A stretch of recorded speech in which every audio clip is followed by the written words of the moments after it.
The chamber is open and full of whispers. The great hall glows with floating candles. 4 long tables filled with students.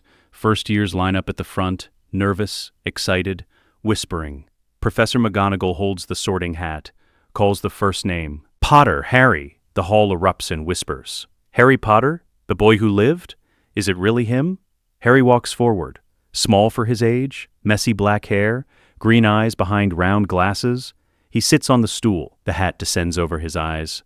Silence. Inside Harry's mind, the hat speaks. Difficult. Very difficult. Plenty of courage, I see. Not a bad mind either. There's talent, oh my goodness, yes. And a nice thirst to prove yourself now that's interesting, Harry thinks.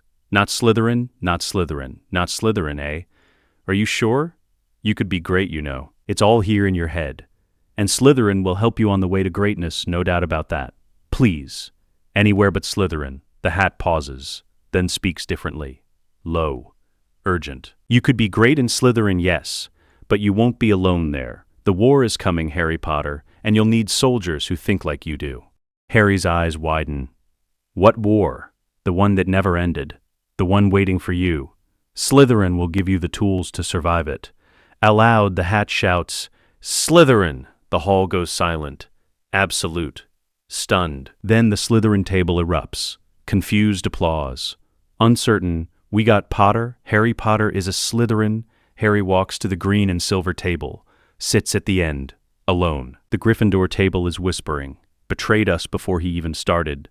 Dark wizard, just like his scar proves. McGonagall calls the next name. Weasley, Ronald, a tall gangly boy with red hair and freckles walks forward. 6th Weasley to be sorted. Every other one went to Gryffindor. Ron sits on the stool. The hat barely touches his head. 30 seconds. Inside Ron's mind. Ah, a Weasley. But not like the others, are you? You want glory, but you're willing to earn it through cunning. You want recognition, but you know it requires strategy. You have the mind of a General Ronald Weasley, and generals belong in Slytherin. Aloud, Slytherin. The hall gasps. A Weasley in Slytherin? That's impossible. In the stands, Bill Weasley, visiting for a ministry work presentation, stares. Their mother, Molly Weasley, faints. Ron walks to the Slytherin table, face red. Defiant. Sits next to Harry. Neither speaks. More names. Then, Granger Hermione, a bushy-haired girl with brown eyes and front teeth slightly too large, walks forward. Confident stride. She sits. The hat descends. 5 minutes. The longest sorting anyone has seen in years. Inside Hermione's mind, oh my, what a mind. Brilliant, hungry for knowledge. Ravenclaw would suit you perfectly. Yes, Ravenclaw, I need to learn. But you need to survive first. What? You're Muggle-born. The wizarding world is not kind to your kind. In Ravenclaw, you'll study. In Slytherin, you'll learn to protect yourself. I can protect myself with knowledge. Knowledge without power is useless. Power without strategy is suicide. You need both, Miss Granger, and you need allies. The hat shows her a vision. Harry and Ron sitting alone at the Slytherin table. 3 outcasts together. The hat whispers, survive first, then rule later. Hermione takes a breath. Aloud, the hat shouts, Slytherin! The hall is in chaos now. A Muggle born in Slytherin? This is wrong. Dumbledore is insane for allowing this. Hermione walks to the table, sits across from Harry and Ron. 3 first years, isolated, surrounded by hostile older students. Nobody speaks to them. The sorting continues. Malfoy, Draco, Slytherin as expected. Not Theodore, Slytherin. Parkinson, Pansy. Slytherin, the feast begins. Food appears. The older Slytherins talk among themselves. Ignoring the 3 outcasts completely, Harry looks at Ron. Ron looks at Hermione. Hermione looks at both. She speaks quietly. We're not wanted here. Ron snorts. Tell me something I don't know. My mum fainted. Harry adds. The whole school hates us already. Hermione's eyes harden. Then we make them need us. How? By being better than them, smarter, stronger, more useful. We become indispensable. Ron considers, you mean we form an alliance? Hermione nods. More than that, a pact. Harry leans forward. What kind of pact? The kind that keeps us alive. September 2nd, 1991. Slytherin common room, night. The common room is cold. Stone walls, green tapestries, lake windows casting eerie light. The 3 first years sit in a corner, away from everyone else. Older students whisper, "Look at them, the blood traitor, the mudblood, and the celebrity. Pathetic." Harry clenches his fists. Hermione places a hand on his arm. "Ignore them. We have work to do." She pulls out a book, Advanced Binding Theory. Found this in the library today. Gray magic section? Gray magic? Not dark, not light. Practical, blood oaths, binding contracts, magic that holds when everything else fails. Ron leans in. "You want us to make a blood oath? I want us to make a pact of necessity. Betray one, betray all, together or nothing." Harry looks at her. "You're serious." "I've never been more serious. We're alone. Gryffindor hates us for betraying them. Slytherin hates us for existing. We need to trust each other absolutely." Ron extends his hand. "I'm in. Better than going it alone." Harry hesitates, then nods. "All right. Together or nothing." Hermione pulls out a small knife, borrowed from the potions classroom. She cuts her palm, speaks words from the book. "By blood and bond we 3 are tied. Betray one and all 3 die. In Slytherin's den we make our stand. Together we rise hand in hand." She passes the knife to Ron. He cuts his palm, repeats the words. Then Harry. They clasp hands, 3 bleeding palms pressed together, magic flares, gold and green light. The cuts heal instantly, leaving thin white scars. 3 lines forming a triangle. The triquetra. It's done. Ron looks at his hand. "I feel different." Hermione nods. "We're bound now, magically. If one of us betrays the others, the oath will punish us." "What kind of punishment? Death, probably. Or worse." Ron goes pale. "Blimey. You don't do things by halves, do you?" Hermione smiles. Cold, determined. "Neither do our enemies. So neither will we." September 10th, 1991. Great Hall breakfast. The trio sits at the Slytherin table. Eating in silence, Draco Malfoy approaches, flanked by Crabbe and Goyle. Well, well. The reject squad. "Tell me, Potter, how does it feel to be sorted into the house that tried to kill your parents?" Harry looks up, expression neutral. "How does it feel to have a father who bought your way onto the Quidditch team before you even started school?" Draco's face flushes. "You don't know what you're talking about," Hermione interjects. "Everyone knows Lucius Malfoy donates heavily to Slytherin House. It's public record. I checked." Draco turns to her. "Nobody asked you, mudblood." Ron stands, tall for an 11-year-old. "Say that again." Draco smirks. "What's the matter, Weasley? Defending your mudblood friend? How noble. How Gryffindor." Ron's jaw clenches. "How about this? You and me, wizard's chess, tonight." Loser admits publicly they're worthless. Draco laughs. "You want to challenge me? I've been playing since I was 4. Then you should win easily. Unless you're scared. The older Slytherins are watching now. Interested. Draco can't back down without losing face. Fine. Common room. 8 o'clock. Prepare to be humiliated, blood traitor. He walks away. Crabbe and Goyle follow. Harry looks at Ron. "Can you beat him?" Ron grins. "Not sure. But Hermione can." "What?" Last night Hermione stayed up researching chess strategies. She found something called the Grindelwald Gambit. Hermione nods. Aggressive opening. High risk. But if executed correctly, it corners the opponent in 12 moves. You memorized it? I memorized 20 variations. Ron has the tactical mind. Together we'll destroy him. September 10th, 1991. Slytherin Common Room. 8 p.m. The entire house gathers. A chessboard floats in the center. Ron sits on one side, Draco on the other. The pieces are enchanted, large, detailed, ready for battle. Hermione stands behind Ron, whispering strategies. Harry watches. Draco moves first, pawn to e4. Standard opening. Ron counters. Pawn to c5. Sicilian defense. Draco smirks. Predictable. 5 moves and Hermione whispers. Grindelwald Gambit now. Ron sacrifices his knight. Draco takes it eagerly, then realizes his king is exposed. Ron's rook moves. Check. Draco blocks with his bishop. Ron's queen advances. Checkmate in 3 moves. Draco sees it, tries to counter. But there's no escape. Ron's knight takes Draco's queen. Draco's king falls. The game is over. 12 moves exactly. The common room is silent. Then one older student claps. Slowly, others join. Not warm applause, but acknowledgement. Ron stands, extends his hand to Draco. Draco stares at it, face red with humiliation, turns and leaves. Ron lowers his hand. Hermione smiles. They're watching us now. Harry agrees. Good. Let them watch. October 15th, 1991. Hogwarts Library Restricted Section. The trio sits at a table. Books piled high. Hermione reads Advanced Charms Theory. Ron studies defensive strategies through history. Harry practices Parseltongue pronunciation from a linguistics text. Madame Pince watches them suspiciously. But Hermione has been nothing but respectful, sweet-talking the librarian about proper book care. Pince allows them access to restricted texts. With supervision, Harry points to a passage. Look at this. Nicholas Flamel, famous alchemist, created the Philosopher's Stone. Hermione leans over. The stone grants immortality. Why are you researching this? Hagrid mentioned it. Accidentally, said Dumbledore is hiding something at Hogwarts. Something Fluffy is guarding. Ron looks up. Fluffy, three-headed dog? Hagrid showed me. Hermione's eyes widen. A three-headed dog guarding something that's not standard Hogwarts security. She pulls out a map of the castle, spreads it on the table.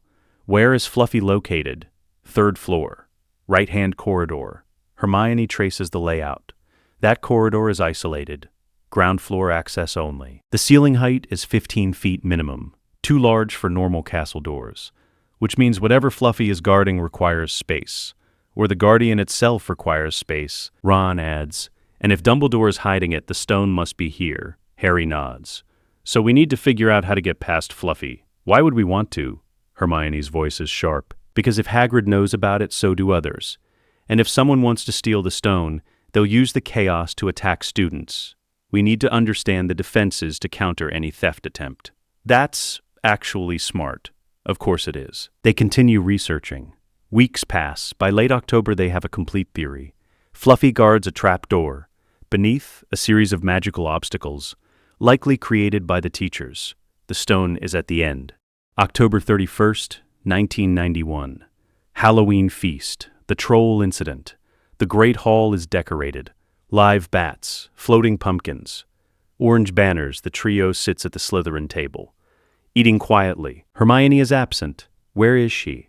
Library. Researching the Flamel connection further. During a feast, you know Hermione? Books over food.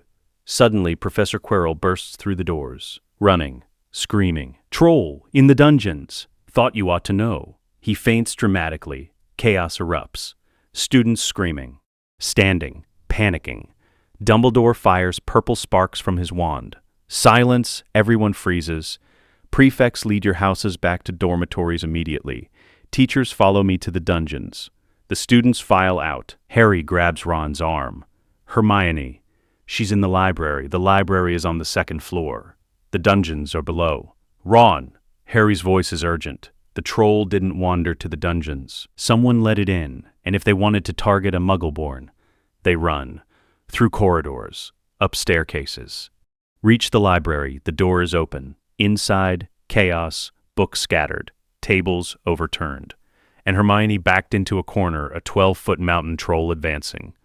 Club raised, Hermione, Harry yells. The troll turns. Stupid. Slow, but massive.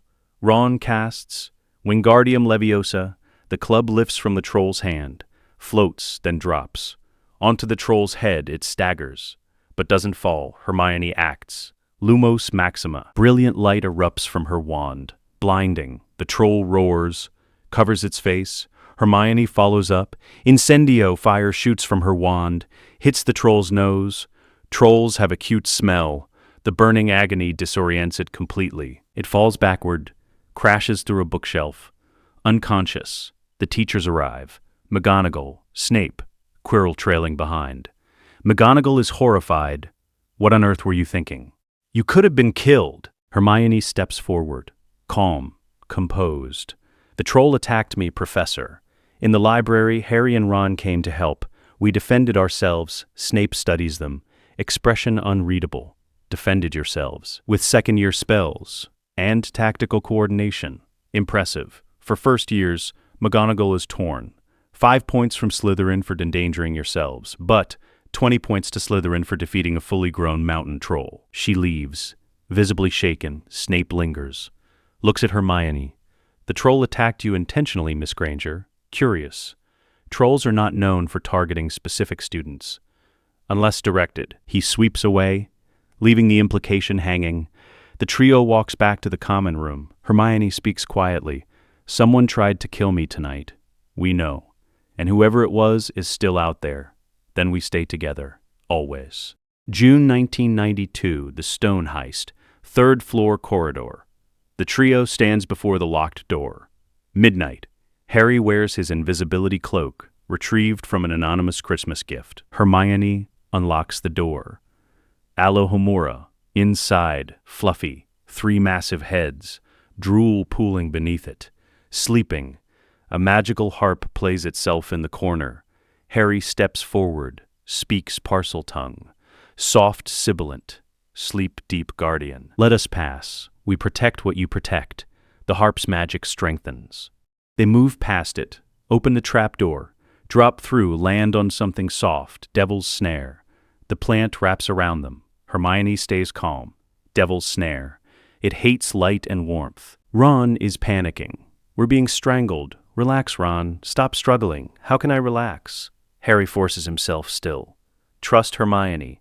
Ron stops fighting. They sink through the plant. Drop to stone floor below. Hermione casts. Lumos Solum. The devil's snare recoils. They're through. Next chamber, flying keys. Hundreds of them. Buzzing. Darting. A door at the far end. Locked. Old-fashioned keyhole. Hermione examines it. We need an old silver key. Large bit. Bent wing. Ron watches the keys. Calculating. There. That one. He points. It's flying in a figure 8 pattern, repeating every 12 seconds. If we time it, Harry grabs a broom from the wall, mounts it. Tell me when. Ron counts. 3, 2, 1. Now, Harry shoots forward. Catches the key. Lands. They unlock the door. Next chamber, a giant chessboard. Life-sized pieces. Ron steps forward. This is mine. He studies the board. Black pieces are already positioned. We need to play white. They take positions. Ron directs them. Harry, you're a bishop. Hermione, you're a castle. I'm a knight. The game begins. Ron's commands are precise, tactical, but the black pieces are brutal, smashing white pieces to rubble. Finally, Ron sees it. The winning move, but it requires sacrifice. He looks at Harry and Hermione. I'm the lieutenant. You're the general. Go. Ron rides his knight forward, directly into the Black Queen's path. The Queen smashes his piece. Ron falls, unconscious. But the path is clear. Harry moves his bishop. Checkmate. The White King bows. The door opens. Hermione kneels by Ron. He's breathing. Stable. We need to go on. Harry nods. They enter the final chamber. A man stands before the mirror of Erised. Not Snape. Quirrell. He turns, face cold. Welcome, Mr. Potter, Miss Granger. I've been waiting. June 1992. Final chamber, the mirror. Quirrell doesn't stutter. His voice is clear, confident. You've been quite the thorn, Slytherins, ruining the house's reputation with your tolerance. Harry steps forward. Wand raised. You let the troll in. Quirrell smiles, guilty. I needed a distraction to check the 3rd floor. But you 3, insisting on protecting the mudblood, how disappointingly Gryffindor. Hermione casts. Incendio. Quirrell blocks it. Protego. The duel begins. Quirrell is skilled, adult wizard. Against 2 first years, but they've trained. Harry uses parcel tongue. Serpensortia, a snake appears. Attacks Quirrell's legs, distracts him. Hermione casts a stunning spell, hits. Quirrell staggers, but doesn't fall. A voice speaks, not Quirrell's, cold, hissing. Let me speak to him. Quirrell turns. The back of his head is revealed. A face, pale, serpentine, Voldemort's wraith, parasitic, possessing Quirrell. Harry Potter, at last we meet properly. Harry doesn't flinch. You're dead. Am I? I who have gone further than anybody along the path to immortality? I am immortal, a fragment, but immortal nonetheless. Hermione's eyes widen. Horcrux, Voldemort's face smiles. Clever girl, yes, I am a piece of something greater, and you cannot destroy me. Harry meets those red eyes. Then I'll settle for trapping you. Quirrell collapses. The possession breaking his body. The wraith tries to escape. Hermione casts a containment charm. Grey magic. Learned from the restricted section, a silver cage forms. Traps the wraith inside. It shrieks, impotent rage. Fawkes appears. Phoenix song filling the chamber. Dumbledore arrives seconds later. What have you done? Harry holds the silver cage. Caught a piece of Voldemort. You're welcome. Dumbledore's face is grave. This is beyond first-year magic. We're not typical first years, Hermione adds. Clearly. June 1992 end-of-year feast. The statement, the Great Hall is decorated, green and silver. Slytherin won the House Cup. By traditional points, Dumbledore stands. Another year gone. And what a year it has been. I am pleased to award the House Cup to Slytherin. However, recent events require recognition. Last-minute points. The hall buzzes. To Miss Hermione Granger for cool intellect in the face of danger. 50 points. To Mr. Ronald Weasley for the finest chess game Hogwarts has seen in years. 60 points. To Mr. Harry Potter for pure nerve and outstanding courage. 70 points. He pauses. Which means Gryffindor wins the House Cup. The Gryffindor table erupts, cheering, celebrating. The Slytherin table is silent. Furious, Harry stands. The hall quiets. We saved the Philosopher's Stone. We defeated a dark wizard possessing a teacher. We risked our lives to protect the school. And you rewarded the house that did nothing, noted headmaster. He sits. The hall is silent. Dumbledore's eyes lose their twinkle. Mr. Potter. Hermione stands. The points were earned fairly, Professor, but the optics are clear. Slytherin saves the school.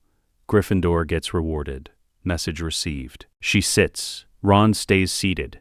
But his expression says everything. At the staff table, Snape hides a smile. Dumbledore continues the feast. But the damage is done. The trio has made their statement. We're not your pawns. We're not your heroes. We're Slytherins. And we play to win. September 1992, Hogwarts Express, platform 9 3/4. The trio boards the train. Second year, they've grown. Not just physically. Harry carries himself differently. Confident. Calculating. Ron is taller. Broader. Hermione's hair is tamed. Her robe's immaculate. They find a compartment. Ron locks the door. Hermione casts a silencing charm. Harry speaks. This year will be different. How so? Last year we reacted. This year we act. Slytherin has treated us like outsiders long enough. Time to change that. Hermione pulls out a list. I've researched every prominent Slytherin student. Their families, their allegiances, their weaknesses. She spreads it on the seat. Draco Malfoy. Father is a Death Eater. Desperate for approval. Theodore Nott. Father is also a Death Eater. Quiet, observant, dangerous. Daphne Greengrass. Neutral family, pure blood but not supremacist. Blaise Zabini. Mother has married 7 times. All died mysteriously. Wealth-focused, Pansy Parkinson. Follows Draco, no independent thought. Ron studies the list, so who do we target? Daphne and Blaise. They're not fanatics, they're pragmatists. And pragmatists recognize power. Harry agrees. We offer them protection. Information, alliance. In exchange for public support. What kind of protection? Hermione smiles. The kind only we can provide. October 1992. Slytherin Common Room. The whispers begin. Late at night, the trio sits by the fire. Harry hears something. A voice. Distant. Hissing. Come. Come to me. Let me rip you.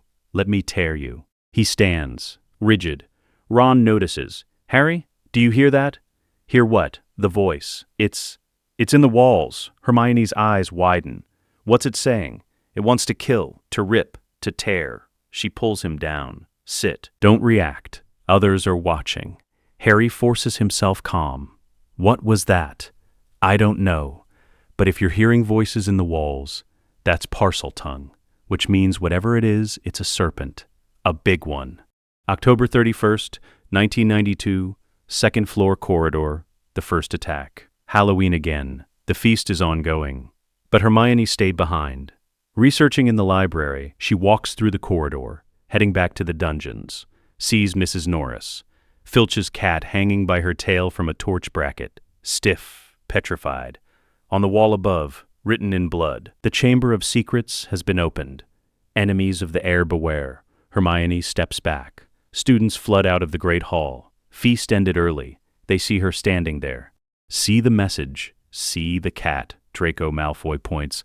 "Look, Granger found it. She probably did it. Mudblood attacking cats." Filch arrives, sees his cat. My cat, you've killed my cat." He lunges at Hermione. Dumbledore intervenes. "She is not dead, Argus. She is petrified." "Then she did it, that mudblood Slytherin." Hermione meets Filch's eyes. "I found her. I didn't do this." Dumbledore examines the message. "The Chamber of Secrets. I thought that was just a story." Hermione's mind races. She knows the legend. Salazar Slytherin built a secret chamber, left a monster inside. Only his heir could control it. The heir would purge the school of Muggle-borns. Harry and Ron arrive, push through the crowd, stand beside Hermione. Harry reads the message, then looks at the students. They're all staring at him, whispering. Potter can talk to snakes. The heir must be him. He's going to kill all the Muggle-borns. Harry doesn't deny it. He meets their eyes, cold, calculating. Lets the fear settle. Later in the common room, Hermione hisses. "Why didn't you deny it? Because fear is useful, Harry. If they think you're the heir, good. Let them think it, let them fear us. We can use that." Ron is uncertain. "This is dangerous, mate. So is everything else." We lean into it. Become what they fear.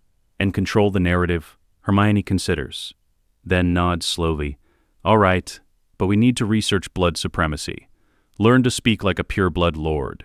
If we're playing this role, we play it perfectly." December 1992. Library, the strategy. Hermione has stacks of books. Toujours per, the Sacred 28. Pure-blood politics through the ages. The art of wizarding rhetoric. She teaches Harry how to stand, how to speak, how to command. You are not asking, you are declaring. Pure-blood lords don't request, they state. Try again. Harry straightens, voice cold. The chamber has been opened. The heir has returned. Those who oppose will be dealt with accordingly. Better. Ron, you're his enforcer. You stand behind him. Silent. Threatening. Ron nods. "I can do threatening. Good. Because we're about to address the entire house." December 15th, 1992. Slytherin Common Room. The declaration the trio enters. The entire house is gathered, murmuring, whispering. Harry walks to the center. Ron flanks him. Hermione stands to the side. Observing, Harry speaks, voice carrying. "You've all heard the rumors. The chamber is open. The heir has returned. You've looked at me with suspicion, with fear. Good. The room is silent. You wonder if I am the heir, if I command the monster. I will not confirm or deny, but I will say this. The heir protects Slytherin, protects our house. If you stand with us, you will be safe. If you stand against us," he lets the threat hang. Draco Malfoy steps forward, shaking but defiant. "You're not a real pure-blood Potter. You can't claim the heir's mantle." Harry doesn't blink. "Can't I? I speak Parseltongue, Slytherin's own gift. What can you do, Malfoy? Besides hide behind your father's gold?" Draco's face flushes. But he has no response. Harry turns to the house. This is not about blood. This is about power, and power respects strength, not purity. Daphne Greengrass stands, calm, calculating. "If you're the heir, prove it. Open the chamber." Harry meets her eyes. "When the time is right, I will. Until then, choose your side carefully." He walks away. Ron follows. Hermione lingers, makes eye contact with Daphne, nods once. The game has begun. February 1993. Second floor corridor. Hermione's petrification. Hermione is researching. Near Moaning Myrtle's bathroom. She's close to something. A breakthrough. The basilisk theory. She has a note. Half written. Then she sees it. Reflected in her mirror. A giant serpent. Yellow eyes. She freezes. Turns to stone. The mirror shatters. Hours later, Harry finds her, stiff, petrified, holding the note. He reads it. His blood runs cold. Basilisk, Serpent King, kills with direct eye contact, petrifies through indirect reflection, lives for centuries. Chamber of Secrets. Harry clutches the note. Ron arrives. Sees Hermione. His face drains. No, no, no, no. Harry's voice is ice. She figured it out. The monster is a basilisk, and someone is controlling it. We need to find the chamber. How? By following the voice only I can hear. May 1993, the abduction, Ginny Weasley. Ron receives a note. Found near the bathroom, her skeleton will lie in the chamber forever. Ron's hands shake. Ginny. They took Ginny. Harry grabs his shoulders. Listen to me. We will save her. But I need you focused. How can I focus? She's my sister, and she's not dead yet. The message said skeleton, future tense, which means we have time. But not much. Ron takes a breath, forces himself calm. What do you need? Your absolute loyalty after this. When I save her. You owe me everything. Ron meets his eyes. If you save her, I'll follow you into hell. Good, because that's where we're going. May 1993, Chamber of Secrets. The Hare's Conquest. Harry descends alone, through the tunnel, into the chamber. Massive, ancient, carved serpents. Salazar Slytherin's statue. Ginny lies at its base. Pale, barely breathing, a figure stands over her. A boy, 16, handsome but translucent. A memory, Tom Riddle. Hello, Harry Potter. I've been waiting for you. Who are you? I am a memory, preserved in a diary. Tom Marvolo Riddle, the last heir of Slytherin. And I am about to kill your friend. Harry's wand is steady. You're Voldemort. Clever boy. Yes, I am Lord Voldemort. Or I was. Or I will be. Time is such a curious thing. Why Ginny? Because she trusted me, poured her heart into my diary, gave me her life force, her magic, and soon I will be corporeal again. Harry steps forward. You won't touch her. Riddle laughs. And what will you do? You're just a second year. I am the heir of Slytherin. So am I. Through conquest. Riddle's smile fades. What? Harry speaks parcel tongue. Loud, commanding. Speak to me, Slytherin, greatest of the Hogwarts Four. The statue's mouth opens. A massive serpent emerges. 60 feet long, green scales, yellow eyes. The basilisk. Riddle smiles again. Yes, kill him, basilisk. Kill the intruder. Harry speaks again. Parcel tongue pure and cold. I am the heir of Slytherin through right of conquest. You will serve me, or I will end you. The basilisk stops. Confused. Torn between two masters, Riddle's voice or Harry's. Harry continues. Your last master is dead. This is a memory, a ghost. I am alive. I am here. I command you. Sleep. The basilisk lowers its head, obeys, coils around the statue, eyes closing. Riddle screams. No, no, you can't. Harry advances, picks up Ginny. She's breathing. Fawkes appears. Dumbledore's phoenix brings the sorting hat. A sword emerges. Ruby encrusted. Gryffindor's sword. Harry takes it. Stabs the diary Riddle dropped. Ink pours out. Riddle dissolves. Screaming, but Harry keeps a fragment. A single page. Torn from the diary. Hidden in his robes. Dangerous, but useful for study. The chamber is his now.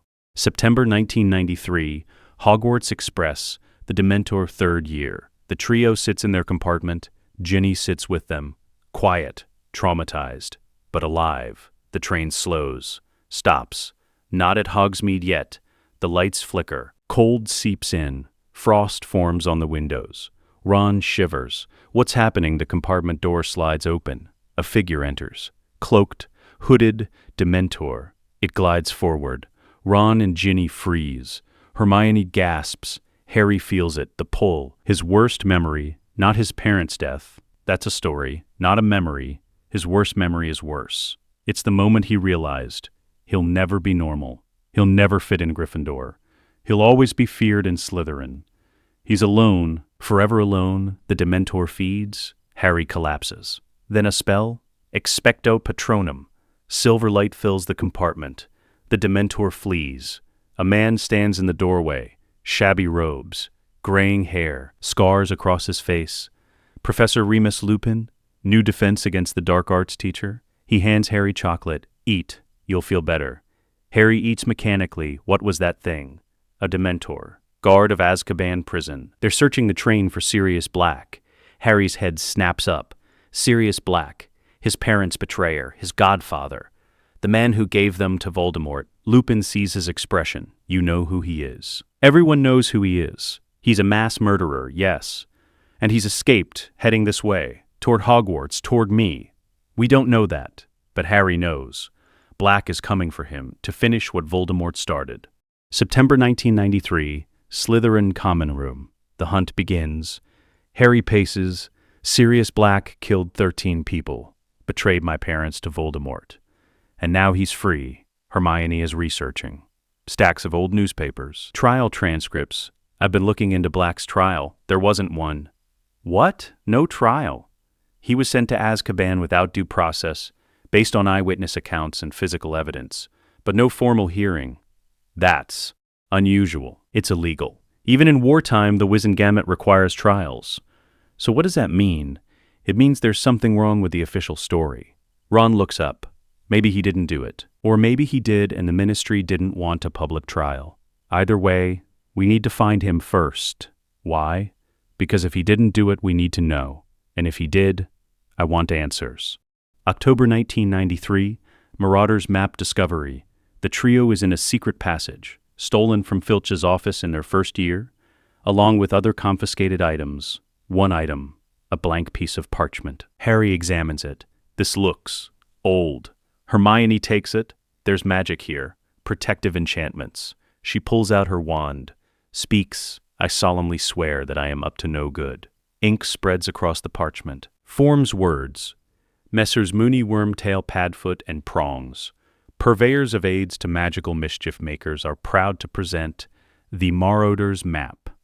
Ron's eyes widen. A map of Hogwarts. More than that, it shows everyone where they are. Real time. Harry studies the map. This is perfect. We can track Black when he enters the castle, and we can plan accordingly. October 31st, 1993. The Shrieking Shack. Early confrontation. The trio doesn't wait. They track Sirius using the map. He's in Hogsmeade, hiding in the Shrieking Shack. They corner him in October, not June. 3 months early. They enter the shack, wands raised. Sirius Black is gaunt, hollow-eyed, desperate. Looks more animal than human. He sees Harry, freezes. You look just like James. Don't talk about my father. Harry, I didn't betray them. Liar. It was Peter. Peter Pettigrew. He was the secret keeper, not me. Ron's face twists. Pettigrew is dead. You killed him. No! He faked his death. He's alive. He's an animagus, a rat, and he's been hiding as what? Before Sirius can answer, Remus Lupin enters, wand drawn. Sirius. Remus. They stare at each other, then Lupin lowers his wand. You're telling the truth, aren't you? I've been telling the truth for 12 years, but nobody listened. Lupin turns to the trio. Peter Pettigrew was the fourth marauder. We were all animagi, unregistered. Peter was a rat, Sirius a dog, James a stag, and you, a werewolf. Hermione gasps. That's why you're scarred. That's why you're always sick during full moons. Lupin nods. Yes, and Peter. He cut off his finger, caused an explosion, framed Sirius, then lived as a rat for 12 years. Where? The Weasley family rat. Scabbers. Ron goes pale. Scabbers? But he's been in my family for 12 years, exactly. October 1993. The Animagus reveal. They force Scabbers to transform. Lupin casts the spell. The rat writhes, becomes a man, short, balding, watery eyes. Peter Pettigrew, alive. Ron stumbles back. I had him for years. Peter tries to run. Harry casts Petrificus Totalis. Peter freezes, falls. Sirius advances. You sold them, Peter. You sold James and Lily to Voldemort. Peter whimpers. I didn't have a choice. The Dark Lord would have killed me, so you let him kill them instead. Harry steps forward, voice cold. My parents trusted you. They made you their secret keeper, and you gave them to a monster. Peter's face is pale. I'm sorry, Harry. I'm so sorry. Sorry doesn't bring them back. Harry turns to Sirius. You watched me for 2 years. At Hogwarts, you knew I was in Slytherin, that I was treated like a weapon. Where were you? Sirius meets his eyes. I was waiting. For what? For you to be strong enough to survive what I'd teach you. What does that mean? Harry, your parents didn't just die. They left you power, magic, legacy, and I can teach you to use it, but only if you're ready. November 1993, Hogsmeade, the Grey Arts. Sirius settles in Hogsmeade, using Polyjuice Potion to disguise himself. Different faces each meeting. He teaches them in the Shrieking Shack. Grey magic. Memory walking first. Close your eyes. Focus on a memory. I'll enter your mind. You'll relive it. But this time, you'll see it differently. With tactical awareness, he enters Harry's memory. The troll fight. They relive it. But Sirius narrates, you hesitated here. The troll turned faster than you expected. Next time, cast before it completes the turn. Hermione, your Lumos was perfect. But you didn't follow up. Fire only distracts. You need to incapacitate. Ron. Your levitation saved them. But you telegraphed the spell. Your wand movement was too obvious. They train weeks, months. Memory walking becomes second nature. Blood ward theory next. Your mother's protection, Harry. It's in your blood. You can extend it to those you consider family. It's gray magic. Not dark, but not light either. It requires sacrifice, intent, will. Harry focuses, thinks of Hermione, Ron, casts, golden light surrounds them. The blood word settles. They're protected now. As long as Harry lives, as long as he considers them family. Combat transfiguration last. Don't just duel. Control the battlefield. Turn the environment into weapons. Sirius demonstrates. Transfigures rocks into birds. They attack on command. Transfigures his opponent's clothes into chains. Immobilizes them. This is how you fight when you're outnumbered. Ron struggles. His transfiguration is weak. But he perseveres. Hermione excels. Sharp, precise, creative. Harry learns to channel his rage into focus, into precision, into power. December 1993, Quidditch match, the Patronus Gryffindor versus Slytherin. Harry is Seeker, third year on the team. The match is brutal, cold, stormy. Dementors swarm the pitch. Drawn by the excitement, the players falter, fear overwhelming them. Harry feels the pull, the cold, but he doesn't fall. He focuses, thinks of his pact with Ron and Hermione, together or nothing. He casts Expecto Patronum. Silver light erupts. The Patronus forms, not a stag, a hybrid, serpent body, stag head, antlers and scales. It charges the Dementors, drives them away. The entire school watches, silent, stunned. Harry catches the snitch. Lands. The Slytherin team surrounds him, cheering. At the staff table, Snape's face is unreadable. At the Gryffindor table, Dumbledore looks troubled. In the stands, Sirius Black watches. Proud. His godson has become something new. Not Gryffindor, not Slytherin, something between. Something dangerous. Something powerful. The Shadow King is rising. September 1994. Hogwarts, Great Hall, the announcement. Fourth year begins. The hall is packed. Students from 3 schools. Hogwarts, Beau's Batons, Durmstrang. Dumbledore stands. Eyes twinkling. I am pleased to announce that Hogwarts will host the Triwizard Tournament this year. Gasps, excitement, a magical competition between the 3 schools, 1 champion from each, 3 dangerous tasks. Eternal glory awaits the winner. The hall erupts in cheers. But Dumbledore raises his hand. Due to the tournament's dangerous nature, an age restriction has been imposed. Only students of 17 years or older may enter their names. Groans of disappointment. The Goblet of Fire will select our champions on Halloween. A large stone goblet appears. Blue flames dancing inside. The trio watches from the Slytherin table. Harry leans close to Hermione. This feels wrong. What do you mean? I don't know. But something about this tournament, it's too convenient. Hermione considers, you think it's a trap? I think someone wants me involved. Then we prepare accordingly. October 31st, 1994, Halloween feast, the goblet's choice. The moment arrives. Dumbledore approaches the goblet. It flares red, spits out parchment. The Durmstrang champion is Victor Krum. Applause, cheering. Krum stands, stolid, professional. The goblet flares again. The Beauxbatons champion is Fleur de Lacour, a beautiful girl. Silver blonde hair, part Vila, she glides to the chamber beyond. The goblet flares a third time. The Hogwarts champion is Cedric Diggory. The Hufflepuffs roar. Cedric, handsome and popular, joins the others. Dumbledore smiles. Excellent. We now have our three. The goblet flares again. Angry, red, spits out a fourth name. Dumbledore catches it. His expression darkens. Harry Potter. Silence. Absolute. Stunned. Then chaos. He's not 17. How did he enter? Cheater. Harry doesn't move. Hermione grabs his arm under the table. Don't react. Let them talk. Ron on his other side. This is bad, mate, I know. Dumbledore's voice cuts through. Harry Potter, come forward. Harry stands. Walks to the front. Every eye on him. Hostile. Suspicious. He joins the champions. Confused. Angry, but calculating. November 1st, 1994. Champions Room, the binding contract. The champions gather. Plus ministry officials. Judges, teachers. Ludo Bagman jovial.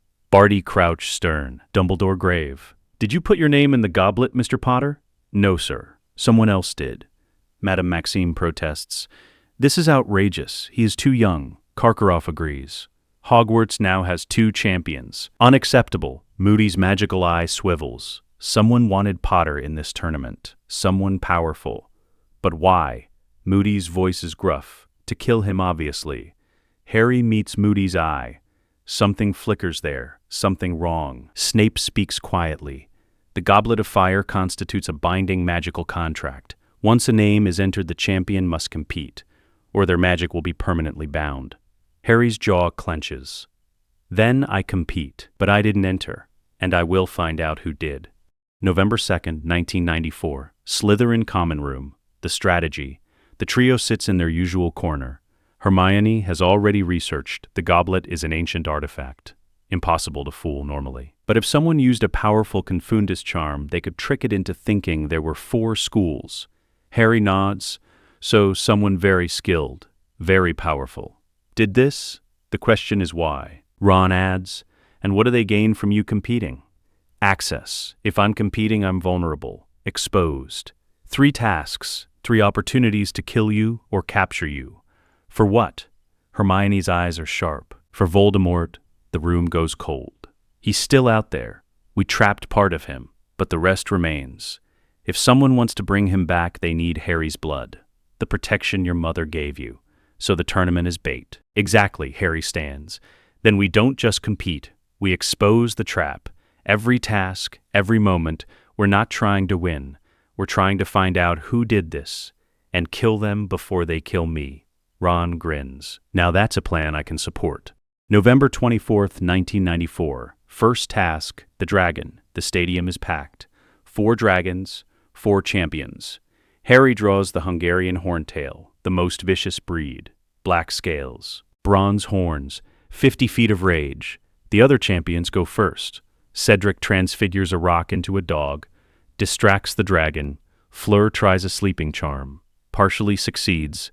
Krum uses a conjunctivitis curse, blinds his dragon. Harry's turn. He enters the enclosure. The horntail roars. Fire erupts. Harry doesn't summon his broom, that's what they expect. Instead, he uses Sirius's teaching. Combat transfiguration. He raises his wand. The rocks around the dragon shimmer, become mirrors, dozens of them, reflecting the dragon from every angle. The horntail sees itself, confused, disoriented, spinning, searching for the real threat. Harry speaks, parcel tongue, soft, non-threatening, sister of scales. I am not your enemy. Your young are safe. I seek only the false egg, the golden one that does not smell of life. The dragon stops, looks at him. Dragons are intelligent, ancient, proud. Many understand snake language, cousins of serpents through magic. The horntail considers, then carefully, delicately, nudges the golden egg toward Harry with her snout. Harry bows, respectfully, takes the egg, backs away slowly. The dragon watches him leave, then settles over her real eggs, protective, satisfied. The crowd erupts, stunned, amazed. He talked to a dragon, without fighting. The judges deliberate. Bagman is furious. That's not how the task works. Karkaroff is impressed, but it was effective, brilliant even. Dumbledore is deeply worried. Harry receives high marks, but not the highest. Cedric's speed edges him out. Harry doesn't care. He walks past the judges, toward Hermione and Ron. Did you see Moody? Hermione nods. He was watching you, not the dragon. You. Exactly. He's our suspect. February 24th, 1995. Second task. The Black Lake. The champions gather at the lake. 1 hour to retrieve something precious from the depths. Hermione found an alternative to gillyweed, an ancient charm. Serpent's Breath uses parcel tongue-infused magic to breathe underwater. She teaches it to Harry. He casts it. His lungs adapt. Gills don't form. But he can breathe. He dives. The lake is dark, cold, murky. He swims deep, reaches the Merpeople village. 4 hostages tied to stone pillars. Ron for Harry, Gabrielle for Fleur, Cho Chang for Cedric, and Hermione for Harry. Wait. 2 hostages for him? Harry understands. They took both his most precious. He swims to Hermione first, cuts her bonds. She floats upward, still unconscious under the charm. Then he looks at Ron, at Gabrielle. Fleur hasn't arrived yet, the Merpeople watch. Clicking, hissing. Your task is to save your own hostage only. Harry speaks back. Parcel tongue works underwater too. I will not leave a child to drown, or my brother in arms. Alliances win wars.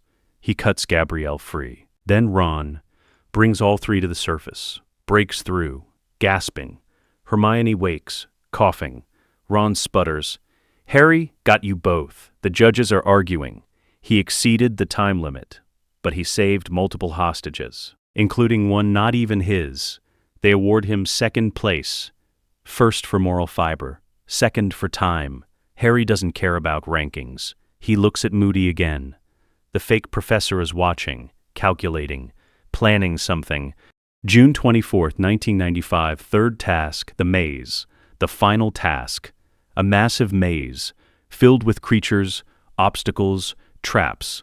First to the Triwizard Cup wins. The champions enter. Harry moves carefully. Wand ready, he encounters a boggart. It transforms into Voldemort. Red eyes, hissing. Harry casts, ridiculous. The boggart explodes. He continues, meets a sphinx. She poses a riddle. Harry solves it quickly. Hermione drilled him on logic puzzles for weeks. Deeper into the maze, he finds Cedric, being attacked by a giant spider. Harry stuns it, helps Cedric up. Thanks, Potter. Don't mention it. They reach the center together. The cup glows. Blue. Ethereal. Cedric reaches for it. Harry grabs his arm. Wait. What? This is a port key. I know it is. How do you know? Call it instinct. If we take it, we'll be transported. Somewhere dangerous. Then we don't take it. Harry shakes his head. We have to. It's part of the plan. What plan? To expose whoever did this. But I need you ready to run if I say so. Cedric studies him. You're mad, Potter. Probably. But I'm also right. Together? Together they grab the cup. The world spins. Colors blur.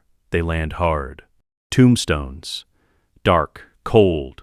A cauldron bubbles over a fire. Wormtail stands beside it. Hooded. Trembling. A bundle in his arms. Something small, inhuman. Voldemort's rudimentary body, Harry and Cedric stand. Wands raised. Get back to the cup, Harry orders. They run. But Wormtail casts. The cup flies away. Out of reach. Then Voldemort's voice. High. Cold. Kill the spare. Wormtail raises his wand. Avada Kedavra. Green light. Harry shoves Cedric. Hard. The curse misses by inches. Run, Cedric! Get help! Cedric stumbles. Looks back. Sees Harry facing Wormtail alone. I can't leave you. You have to. Tell them. Tell everyone. Go. Cedric runs, disappears into the darkness, alive. Wormtail curses, tries to follow, but Harry casts. Stupefy, misses. Wormtail binds him instead. Incarcerus, ropes wrap around Harry, drag him to a tombstone. Tom Riddle Sr. died 1943. Harry struggles, can't break free. Wormtail begins the ritual. Bone of the father unknowingly given you will renew your son. He takes a bone from the grave, drops it in the cauldron. Flesh of the servant willingly given you will revive your master. He raises a knife, cuts off his own hand, screaming. Drops it in. Blood of the enemy forcibly taken you will resurrect your foe. He cuts Harry's arm, deep. Blood flows into the cauldron. It bubbles, froths, steams, turns red, then black, then white. A figure rises, tall, pale, hairless, red eyes, slit nostrils, serpentine, Voldemort. Reborn, he flexes his fingers, examines his body, laughs. Cold, cruel. My wand, Wormtail. Wormtail hands it over. Trembling, Voldemort tests it. Sparks shoot from the tip. Perfect. Now, he turns to Harry. Bound, bleeding, but not broken. Harry Potter, the boy who lived, come to die. Harry meets those red eyes. Not paralyzed by fear, cataloging every detail, every mask, every voice, every stance. Hermione will want names. Voldemort raises his wand. Mors Mordra, the dark mark erupts in the sky. Green skull, serpent tongue. Within minutes, Death Eaters arrive. Apparating, forming a circle. Masked, hooded. Harry counts. 12, 15, 20. He memorizes each one. Height, build, posture, the way they stand, the way they breathe. Voldemort speaks. Welcome, my friends. 13 years it has been. 13 years since we last met, and yet you answer my call. Some of you, I sense, have been faithful. Others, less so. He walks the circle. Stops at one. Lucius.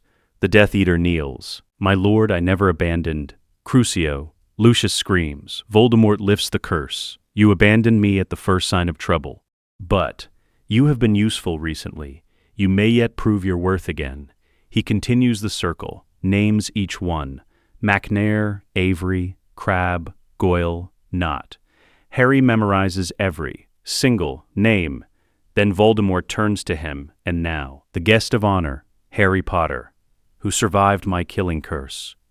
I have questions, and you will answer. Harry says nothing, silent, defiant. Voldemort smiles, cuts the ropes binding Harry to the tombstone. Let us have a fair fight, a proper duel, between wizard and wizard. He tosses Harry's wand back. Harry catches it, wary. This is a game to Voldemort, a performance for his followers. Bow, Harry Potter. Harry doesn't bow. Voldemort forces him. Imperious curse. Harry's body bows against his will. Good. Now, we duel. Voldemort casts. Crucio. Harry dodges. Barely. Fires back. Stupefy. Voldemort blocks. Protego. The duel escalates. Harry is fast, trained. But Voldemort is a master. Decades of experience, dark magic at his command. A curse hits Harry, slashes his shoulder. He falls. Blood pouring. Voldemort advances. You fought well for a child. But this ends now.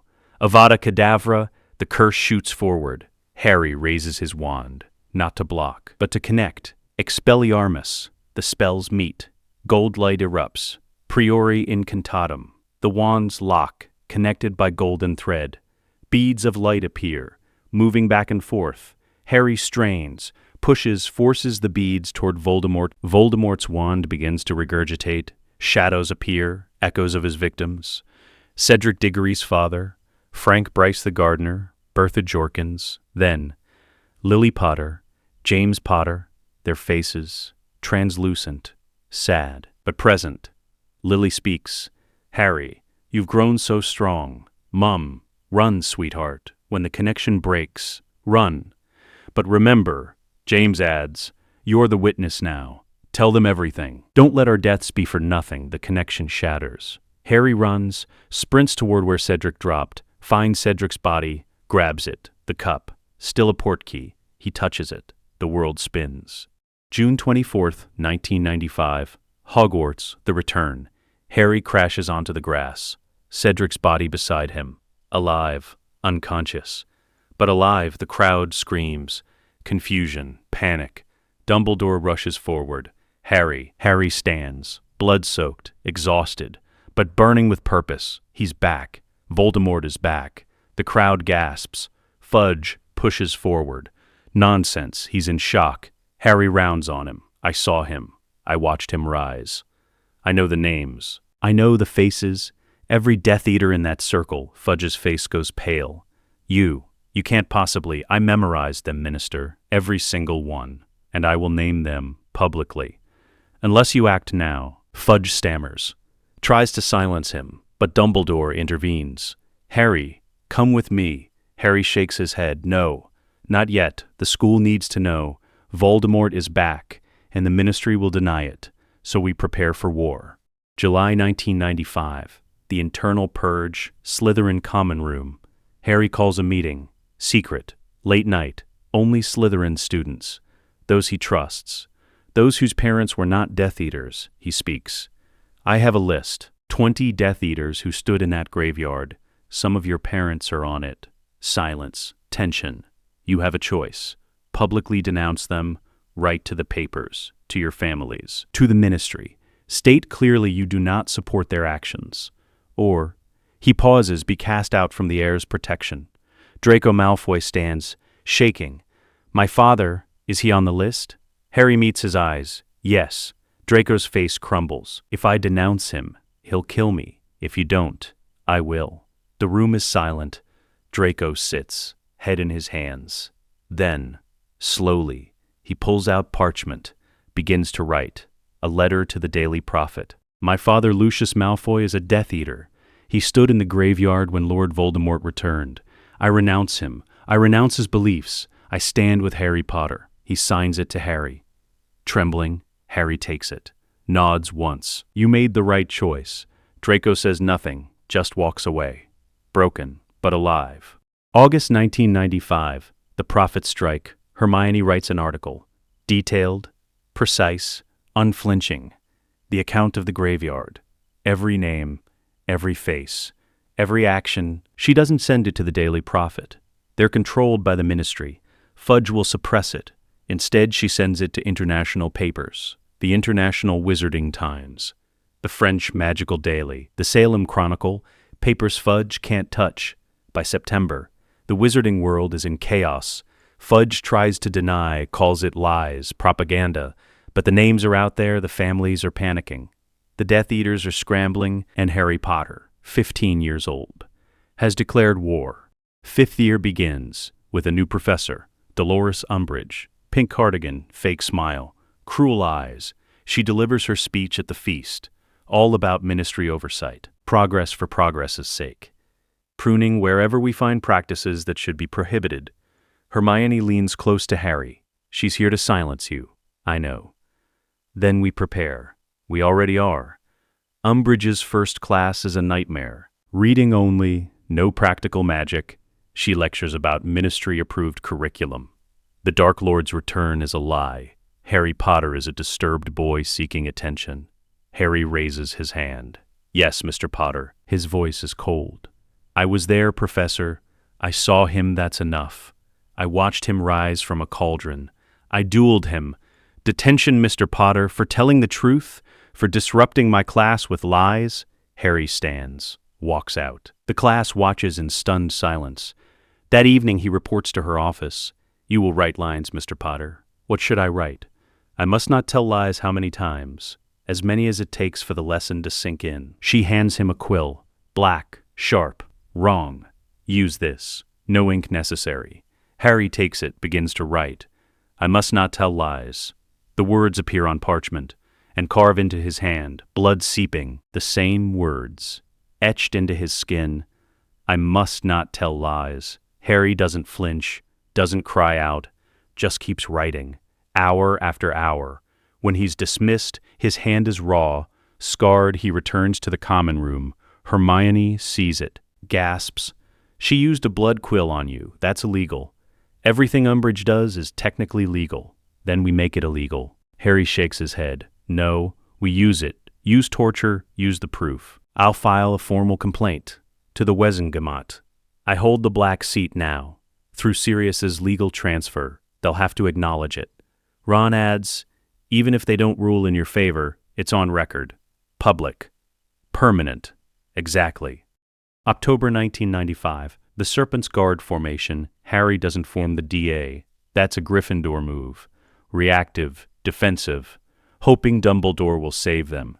He forms something else.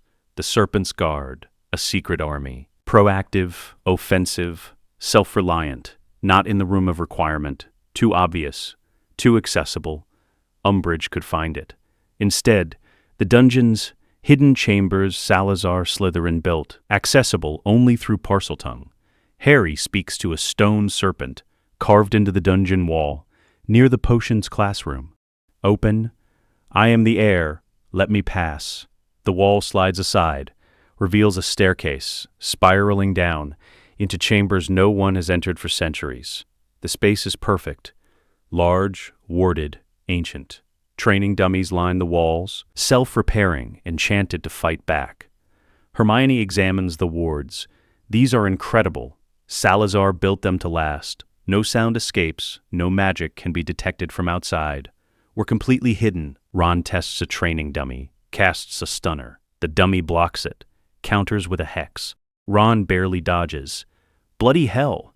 These things actually fight. Harry nods. Good. We need real training. Not theory. Recruitment begins carefully. Slytherins first. Those proven loyal during the internal purge. Daphne Greengrass. Cool. Calculating. Deadly with a wand. Blaise Zabini. Observant, quick, never panics under pressure. Tracy Davis, quiet, brilliant at defensive magic. Theodore Knott, reluctant at first, but his father's arrest changed him. Then select others from different houses. Luna Lovegood, Ravenclaw. She sees things others don't, reads people, predicts movements. Her dreamy demeanor hides tactical genius. Neville Longbottom, Gryffindor, no longer the scared boy from first year. His parents were tortured by Bellatrix. He wants revenge, and he's willing to learn. Susan Bones, Hufflepuff. Her Aunt Amelia is head of magical law enforcement. Hannah Abbott, also Hufflepuff. Loyal, determined, better at combat magic than anyone expected. They're moles in their houses. Gathering information, reporting suspicious activity, creating a spy network. The focus is different from the DA, not defense against the dark arts. That's what Umbridge bans. Combat efficiency, how to win fights, not how to pass exams. Gray magic, not dark, not light, practical. Hermione teaches tactics first. She stands before the assembled guard, 15 students, wands ready. Combat is not about power, it's about strategy. She uses conjured models, miniature figures on a battlefield, if you're outnumbered. Never stand and fight.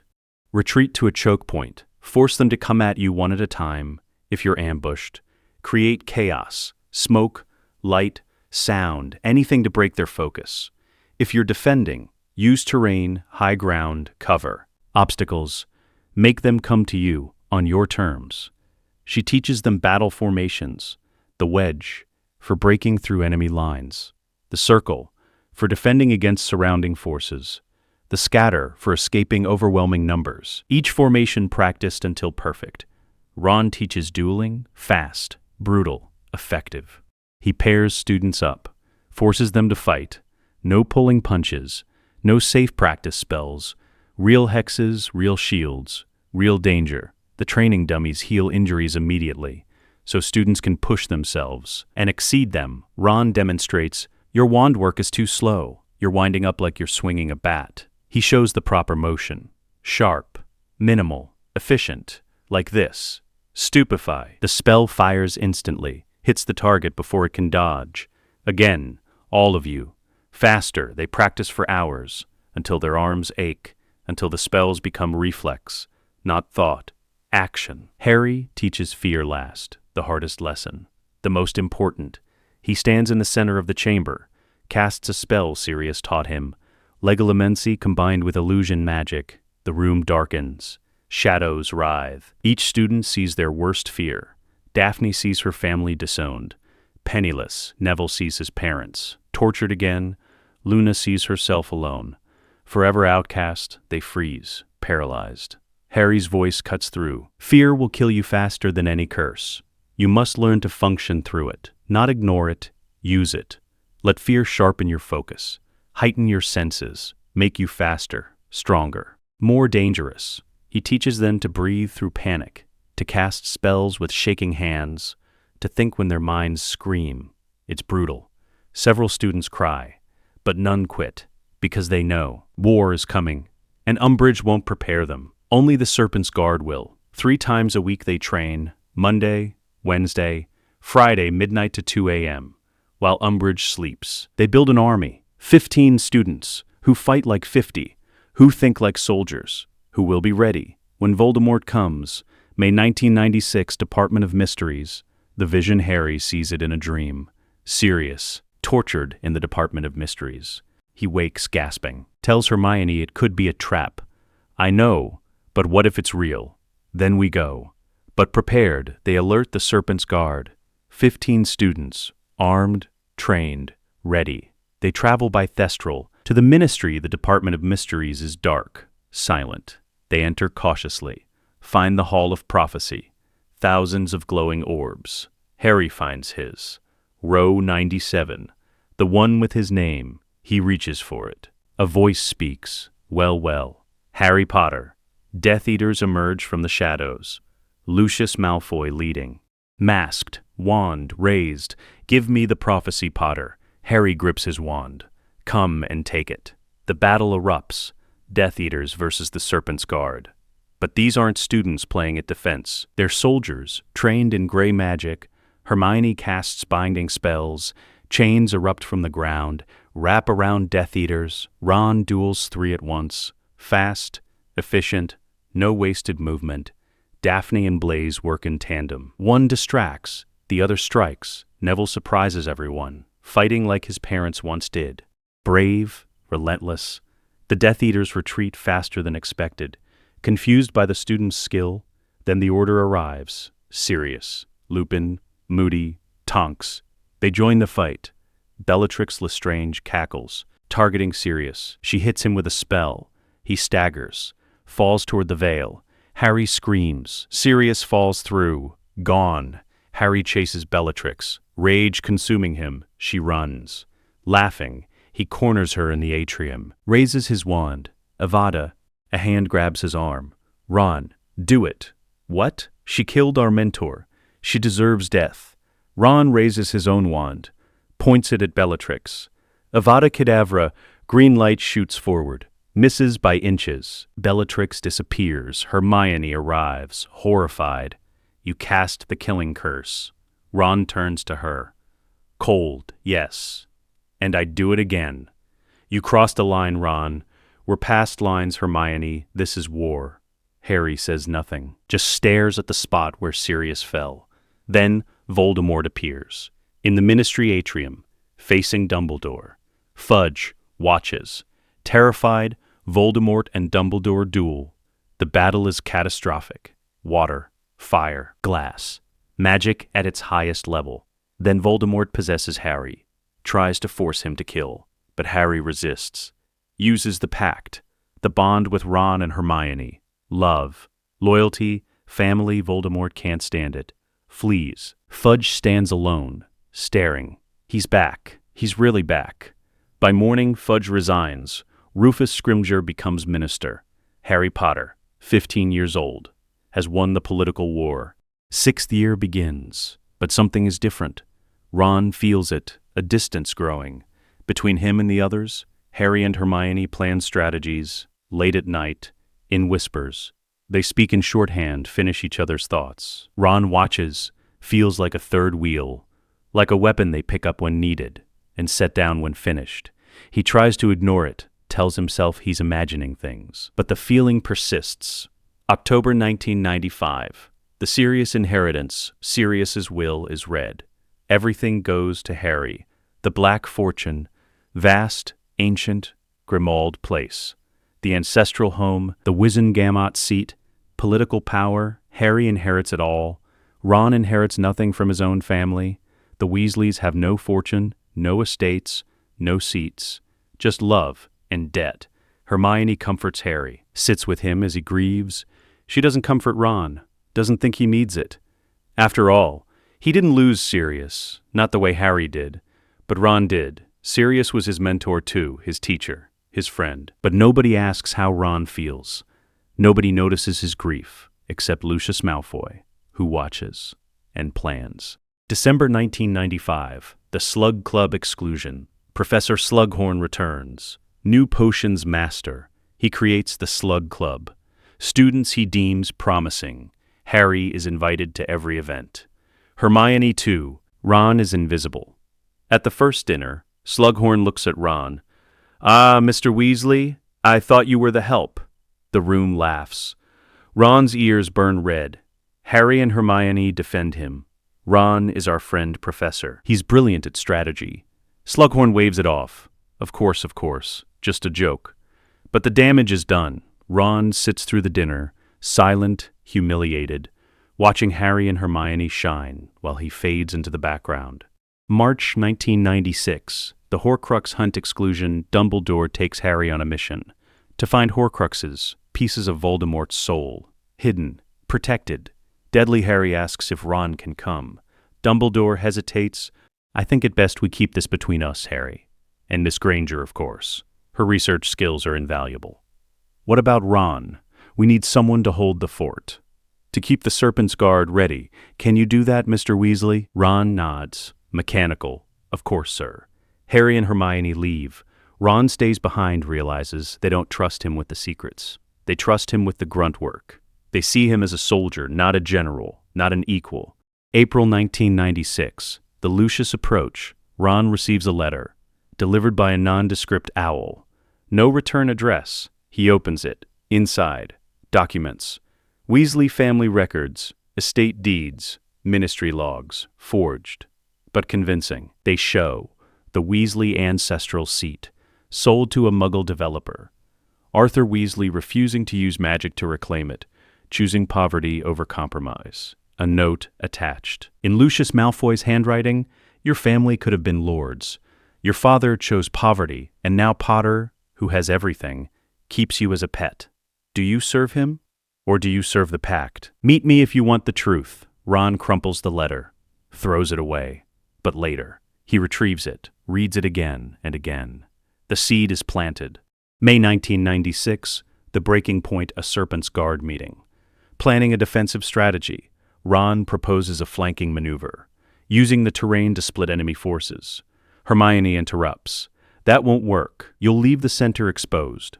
Ron defends it, only if they anticipate the split. "If we feint first," Hermione cuts him off. "No, Ron. That's too risky. We use the standard formation." Harry backs her up. "Hermione's right. We can't afford casualties." Ron's face flushes. "I wasn't suggesting we could." But Hermione doesn't back down. "Your strategy would cost lives, Ron. We're not using it." The room is silent. Everyone watching. Ron realizes she just humiliated him. In front of their soldiers. In front of everyone. The meeting ends. Ron walks out. Harry follows. "Ron, she was just trying to keep everyone safe. By making me look incompetent, that's not what she meant. But that's what she did." Ron stops, turns. "I'm done being your lieutenant, Harry." Harry blinks. "What? I'm done being the third wheel, the one you use when it's convenient?" "Ron, you're not." "Yes, I am. And we both know it. You and Hermione, you're the brains. I'm just the muscle, the weapon you pick up when you need it." "That's not true." "Then why am I always left behind? Why am I never trusted with the real plans?" Harry is distracted, his mind on the Horcrux hunt. "Then be whatever you want, Ron. Just don't betray us." Ron hears. "You're replaceable." His world shatters. "Fine." He walks away. Harry watches him go. Doesn't realize. The pact is cracking. June 1996, the first meeting. Ron uses the room of requirement, requests a private space, somewhere no one can listen. The room appears. Small, dark, secure. Lucius Malfoy is waiting. Disguised, polyjuiced, face of a stranger. But Ron knows the voice. "Mr. Weasley, I'm glad you came." Ron's wand is out, pointed, steady despite his shaking hand. Say what you have to say, then leave. Lucius smiles, sits calmly, unhurried, direct. I appreciate that. Your family was once great. Did you know? Ron says nothing. Lucius continues. The Weasleys held estates in Devon, 3,000 acres, manor house, goblin-forged gates. Your family name was respected, feared even. But your great-grandfather lost it all. Gambling debts, poor investments, Goblin Rebellion of 1752. He sold the estates to pay what he owed. Ron's jaw clenches. Ancient history, is it? Because your father could have reclaimed it. How? Magic Mr. Weasley. Influence. Force. A well-placed imperious curse on the muggle who now owns the land. A few obliviations. Some carefully edited ministry records. Your family would have everything back. But Arthur chose principles over power. He chose poverty. Ron's hand shakes harder. My father is a good man. Lucius leans forward. Good men die poor Ron while their children suffer. You're lying. Lucius slides documents across the table. Parchment. Old. Official-looking. Ministry seals, Weasley family crests. See for yourself. Ron picks them up, reads slowly, his face drains of color. Estate deed. Sold 1753. Current owner, Muggle Development Company. Location, still in Devon.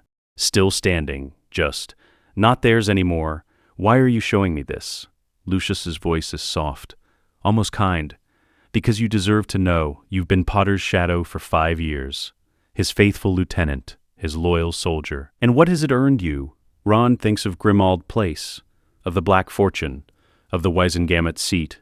All Harry's, while Ron has... Nothing. Lucius continues. Potter inherited wealth beyond measure. Granger will inherit through marriage or merit. Her brilliance guarantees it. But you, Ron, what do you inherit? Debt. Hand-me-downs. Pity. Ron's throat is tight. What do you want? I don't offer you gold, Mr. Weasley. Gold is temporary. Meaningless. I offer you a legacy. A choice. Continue serving Potter. Remain his shadow, his weapon, his pet. Or... take back what your family lost, become what you were meant to be. How? Lucius stands, paces. The Dark Lord needs information, locations of Horcruxes, Potter's plans, Dumbledore's strategies. You provide that, and I will restore your family's name. The estates, the seat, the respect, all of it. Ron looks at the documents again, at the manor his great-grandfather lost, at the life he could have had. He thinks of Harry, of Hermione, of the pact they swore, together or nothing. But they left him behind, treated him like he was replaceable, made him feel like nothing. Ron's voice is hoarse. I need to think. Lucius nods. Take your time, but not too much. The Dark Lord is not patient, and opportunities like this don't come twice. He pulls out a coin. Charmed, like the D.A. galleons, when you're ready to talk. Heat this. I'll come. He places it on the table, then disappears. Polyjuice wearing off as he goes, Ron sits alone, holding the papers in one hand, the coin in the other, the proof of his family's fall, and the key to its restoration. He thinks of the pact, the blood oath, betray one, betray all, together or nothing. But what if they already betrayed him, by leaving him behind, by making him feel worthless, by treating him like a tool? The crack in the pact has become a chasm, and Ron stands at the edge, looking into the abyss, wondering if jumping is really betrayal or just self-preservation. He pockets the coin, doesn't throw it away, doesn't heat it, not yet, but he keeps it, and that is the first step toward disaster. September 1996, Rue of Requirement, secret meetings. Ron meets Lucius 3 more times. Each time the arguments grow stronger. Each time Ron's resistance weakens. October. Lucius brings more documents. Letters Arthur wrote to the ministry, declining promotions, refusing opportunities to advance, all because they required compromise, a little corruption, a few illegal spells, things other wizards do without question, but not Arthur Weasley. See, Ron, your father chose his principles, and you paid the price. November. Lucius brings financial records, the Weasley debt accumulated over generations. Bill works for Gringotts, but his salary barely covers their loans. Charlie lives in Romania to avoid the shame. Percy cut ties completely. Fred and George built a business from nothing, because their father gave them nothing. Your family is drowning, while Potter swims in gold he didn't earn. December, Lucius's final meeting. He doesn't bring documents. He brings a choice. The Dark Lord needs one piece of information. Just one. Tell us where the next Horcrux is hidden, and your family's estates will be restored. The debts erased. The shame ended. You don't have to join us, Ron. You don't have to take the mark. Just give us what we need. Ron stares at the floor. I need more time. Lucius stands. You've had months. The Dark Lord grows impatient. Next week, final answer. Or the offer disappears. He leaves. Ron sits alone, the coin burning in his pocket. January 1997, Hermione's Phantom List. Hermione's Phantom List. Her moving with precision. Too much precision. They know where the Order patrols. They avoid Auror sweeps perfectly. Someone is feeding them information, she tells Harry. Late night, common room. We have a spy. In the Serpent's Guard, or close to it. Harry's jaw clenches. Who? I don't know yet, but I have a plan. She pulls out a list. Fake Horcrux locations. I'll feed different information to different people. Whichever location gets leaked, that tells us who the spy is. What locations? She shows him. Vault 713 at Gringotts. Empty, she checked. The Shrieking Shack basement. Doesn't exist. Godric's Hollow graveyard. Too obvious. And Ron? Harry's voice is tight. If Ron's location leaks, we'll know. Hermione meets his eyes. Yes. Ron wouldn't. He wouldn't betray us, Harry. We have to consider. No. She says nothing. Just watches him, knowing what she knows, suspecting what she suspects, but letting him hope. For now. June 1997, Astronomy Tower, the infiltration. Death Eaters flood the castle. Through the vanishing cabinet, the one Draco Malfoy spent all year repairing, they emerge in the Room of Requirement, pour through the corridors, heading for the Astronomy Tower, where Dumbledore waits. Weakened from a Horcrux mission, barely able to stand, the Serpent's Guard responds, fighting in the corridors, holding the line. But they're overwhelmed. Too many Death Eaters. How did they get in? Hermione fights beside Daphne, casting shields, firing hexes. Someone should have been guarding the Room of Requirement. Who was assigned? Daphne's face goes pale. Ron, on the tower. Draco confronts Dumbledore, wand shaking. I have to kill you, or he'll kill my mother. Draco, you are not a killer, but I am. Severus Snape steps forward, raises his wand. Avada Kedavra, green light. Dumbledore falls, dead. The Death Eaters cheer. Then flee. Mission accomplished. June 1997, Common Room, the confrontation. After the battle, the Serpent's Guard gathers, counting losses. 3 students in the hospital wing. 1 dead. A 7th-year Slytherin, caught by a killing curse. Hermione's face is stone. Where were you, Ron? Ron stands in the corner, silent. You were supposed to be guarding the Room of Requirement. I was there. Then how did they get through? Ron's voice cracks. I don't know. Hermione steps forward. You knew. You let them in. No, the Phantom List, Ron. Vault 713. I fed you that location specifically, and Fenrir Greyback was spotted there 3 days ago, searching for the cup that doesn't exist. Ron's face drains. Hermione, I wasn't trying to what? Get Dumbledore killed?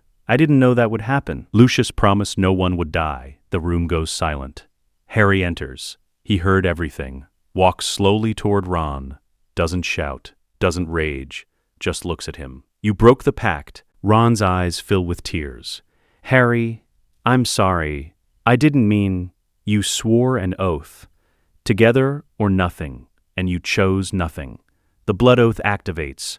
Ron screams. Magical chains erupt.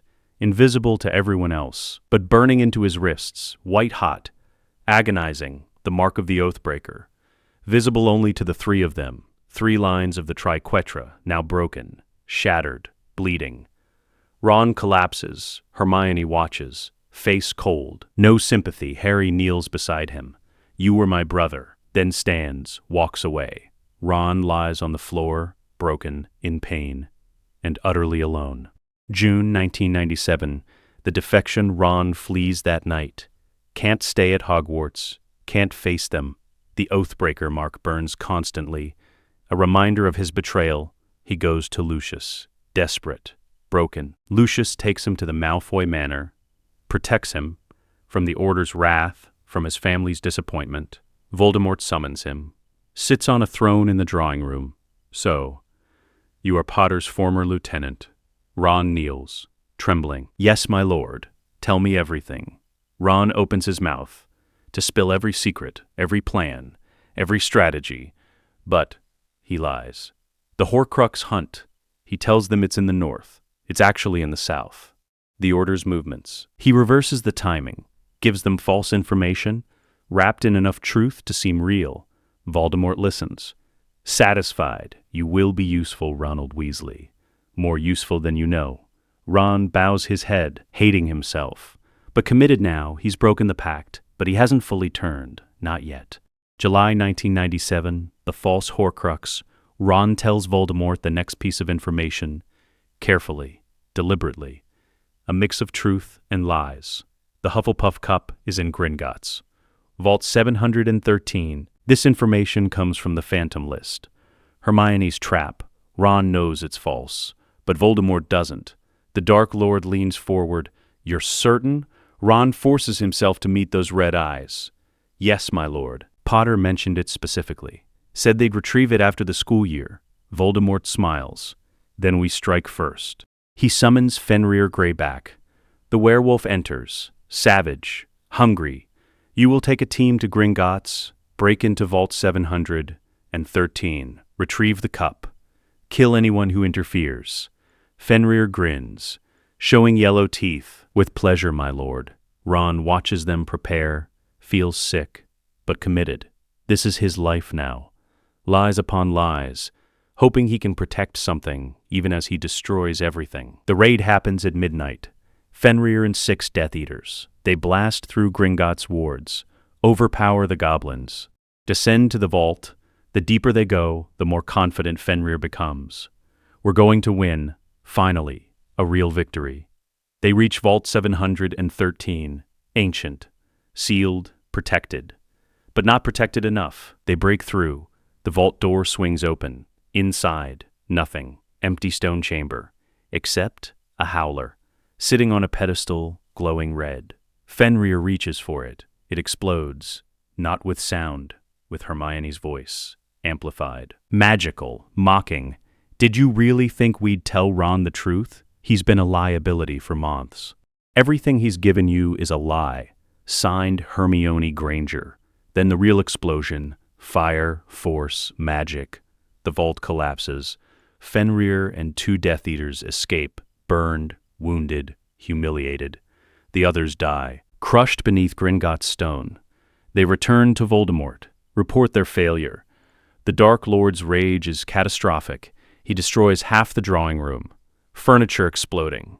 Windows shattering. Then he turns to Ron. Explain. Ron's mind races, desperately searching for an answer. They must have suspected someone was feeding you information. Changed the locations, set traps. Voldemort advances. Wand raised. Or you are still loyal to them. No, my lord, I swear. Crucio, Ron screams. The curse is worse than anything he's felt. Worse than the Oathbreaker mark. Worse than his guilt. Pure agony, lasting forever. When it lifts, Ron lies gasping, twitching, broken. Voldemort kneels beside him, voice soft, deadly. You have one more chance, Ronald. Give me real information, or I will give you to Fenrir, and let him play with you, until there's nothing left. Ron nods, can't speak. Just nods, terrified, trapped. Lucius watches from the corner, satisfied he has what he wanted. Ron destroyed, Potter isolated. The pact shattered, everything proceeding as planned. July 1997, the separation. Harry and Hermione don't attend Bill's wedding. Too dangerous. Too many people. They go into hiding immediately.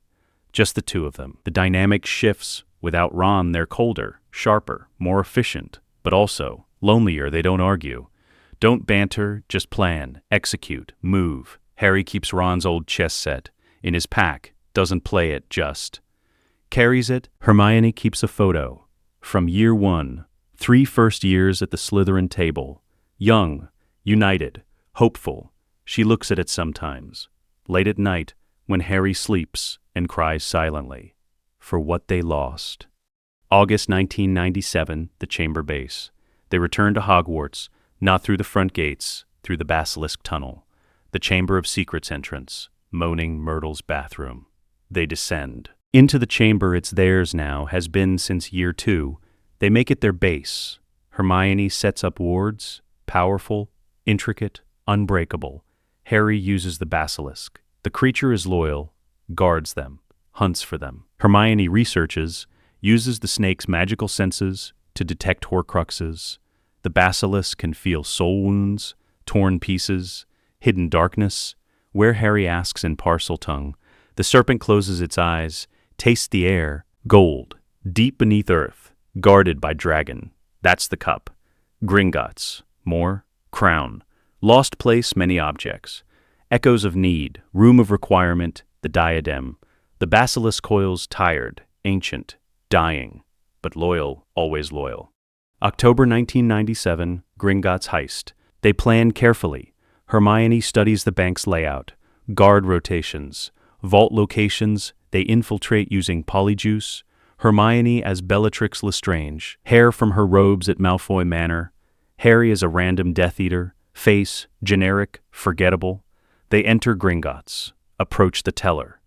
The Lestrange vault, please. The goblin's eyes narrow, suspicious. But Hermione plays Bellatrix perfectly. Cruel, impatient, dangerous. The goblin leads them down. Deep beneath the bank, they pass the dragon, chained, blind, scarred, trained to fear pain. Hermione's face hardens. We're freeing it. When we leave, no matter what. They reach the vault. The goblin opens it. Inside, treasure, gold, artifacts, dark objects, and the cup, small, gold, badger engraved, pulsing with dark magic. Harry reaches for it, but the Gemino curse activates. Treasure multiplies, cascading, burning. They're buried. Hermione casts. Reducto blasts a path. Harry grabs the cup. They run. But goblins swarm, alarms blaring, spells flying. They're trapped. Harry speaks Parseltongue. Across the distance, through the magical link, to the basilisk in the chamber. Come, I need you. The serpent hears, rises from its lake, crashes through stone and ward. Arrives at Gringotts in minutes. 60 feet of ancient fury. The goblins flee. The dragon roars. Harry frees it. Defindo on the chains. Then speaks to it. The language dragons understand. Sister, we freed you. Help us escape. The dragon agrees. They climb onto its back. The basilisk follows. Breaking through the ceiling, into London daylight, people scream. Dragons, basilisks, chaos. They escape. Barely, but victorious. December 1997. Diadem discovery. The basilisk senses the next Horcrux. Room of requirement. They return to Hogwarts. The castle is occupied now. Death Eaters patrol the halls. Carrows teach dark arts a standard curriculum, but the trio know the duo, know the castle better. They infiltrate at night, find the room. Mountains of junk, centuries of lost objects. The diadem sits on a shelf, dusty, forgotten, radiating malevolence. Harry takes it, feels the pull. The temptation, wit beyond measure, is man's greatest treasure. He could wear it, become smarter, faster, better. But he knows better, Hermione's voice. Destroy it, now. He uses the basilisk fang, stabs the diadem. It shrieks. Black smoke pours out. The Horcrux dies. But Voldemort feels it across the country. In Malfoy Manor, he screams. Clutches his chest. Someone is destroying them. Someone knows. He sends Death Eaters to Hogwarts, to guard the castle, to find whoever is hunting his Horcruxes. But they're too late. Harry and Hermione are gone, back to the chamber, planning the next move. March 1998, the revelation. Basilisk venom, the cup melts. Screams, D's. Harry has a vision. Voldemort's rage. Overwhelming, he collapses. Hermione catches him. Harry, he looks at her. Face pale. I know what I am. What? I'm the 7th Horcrux. Hermione goes still. No. Yes, I saw it, in Voldemort's mind. The night he attacked my parents. His soul was so unstable. When my mother's protection rebounded the curse, a piece of him broke off, latched onto the only living thing in the room. Me. Hermione backs away, shaking her head. No. There has to be another answer. She researches for weeks, every book on Horcruxes, every ancient text on soul magic, looking for a way to save him, but finds nothing. Harry watches her, calm, resigned. You know I'm right. The question is, will you let me die when the time comes? Hermione looks at him, eyes red from crying. I don't know. April 1998, the Nagini trap. They can't kill Nagini directly. Voldemort keeps her too close, so they set a trap. Lure him to the chamber by destroying Horcruxes publicly. They take the diadem remains, burn them in the Great Hall. During a Death Eater occupation, students watch, teachers watch, Carrows try to stop them, but the basilisk emerges, protects them. The diadem burns. Voldemort feels it, sends Nagini to investigate. The snake slithers through the castle, follows their scent. To the chamber, Harry waits, commands the basilisk in Parseltongue. Kill her. The basilisk obeys. The snake battle is catastrophic. Two ancient serpents, one loyal, one enslaved. They crash through walls, destroy half the dungeons, stone crumbling, magic exploding. Finally, the basilisk's fangs find Nagini's throat, rips, tears, kills. Najee dies. The basilisk collapses. Wounded, exhausted, but victorious. Harry kneels beside it. Thank you, old friend. The serpent's eyes close. You have been a good master, better than he ever was. Sleep now. The basilisk dies. Harry stands. Hermione beside him. Only one Horcrux remains. Him. May 2nd, 1998. The siege. Voldemort lays siege to Hogwarts. His army vast, Death Eaters, giants, Dementors. Dark creatures from every corner of Britain. The defenders are few. The Order, the teachers, some students, they're losing, slowly, inevitably. Then the chamber doors open, Harry and Hermione emerge. Students see them, Potter, Granger, the Serpent's Guard rallies. Those still loyal, Daphne, Blaise, Neville, Luna. They fight alongside the DA remnants. Two armies, united, against Voldemort. The tide shifts, not much, but enough to give hope. May 2nd, 1998. Ron's arrival, a figure walks across the courtyard, wearing Death Eater robes. Black, silver mask, everyone assumes. Enemy, wands raise. Then he removes the mask. Ron Weasley, Hermione's wand points at him. Get back. Ron stops, 10 feet away. I'm not here to fight you. Then why are you here? To finish the pact. Harry steps forward. The pact is broken, Ron. Ron meets his eyes. Then I'll die fixing it. May 2nd, 1998. Three-way duel. Voldemort targets Harry. Red eyes gleaming. Finally, we end this. Bellatrix targets Hermione. Cackling. I'll carve my name into your skin, mudblood. Ron steps between them. Wand raised. You'll have to go through me. The trio fights together. One last time. Harry duels Voldemort Elder Wand versus Holly and Phoenix. Matched, equal, deadly. Hermione duels Bellatrix. Faster, smarter, ruthless. Ron fights whoever comes close, protecting his friends. Even though they hate him, even though he broke their trust, a Death Eater fires at Harry. Ron throws himself in the way. The Cruciatus curse hits him instead. He screams, writhes, falls. Hermione sees, casts a blood word. Gray magic. Sirius taught them. The ward surrounds Ron, protects him from further attack. She doesn't forgive him, but she won't let him die. Not yet. May 2nd, 1998. The sacrifice Harry realizes. He's the last Horcrux, as long as he lives. Voldemort can't die. He walks toward the Forbidden Forest. Hermione follows. Where are you going? To end this. She grabs his arm. No, there has to be another way. There isn't.